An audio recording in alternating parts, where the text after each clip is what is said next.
लागल बा चर्चा में मेला, चलना घर के छोड़ के झमेला।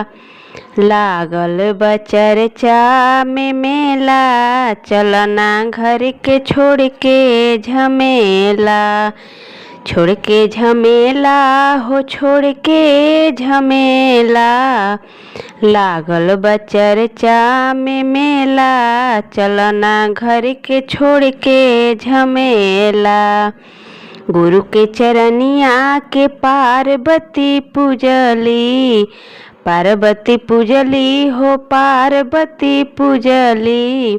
मिल गईले भोलायल बेला, चलना घर के छोड़ के झमेला। गुरु के चरनिया के रावण पूजले, गुरु के चरनिया के रावण पूजले। रावण पूजले हो रावण पूजले। दशानन दुनिया कहेला, चलना घर के छोड़ के झमेला। छोड़ के झमेला हो छोड़ के झमेला, लागल बा शिव गुरु के मेला, चलना घर के छोड़ के झमेला।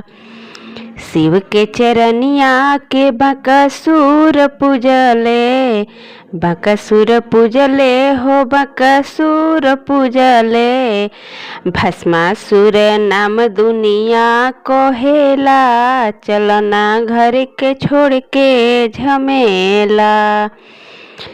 शिव के चरनिया के हरेंद्र भैया पूजले, हरेंद्र भैया पूजले। नीलमा दीदी पूजली। अरे शिव जी से लोगवा जानेला, चलना घर के छोड़ के झमेला। लागल बा चर्चा में मेला, चलना घर। अगर मेरे गीत पसंद आए तो लाइक सब्सक्राइब शेयर और कमेंट ज़रूर कीजिएगा।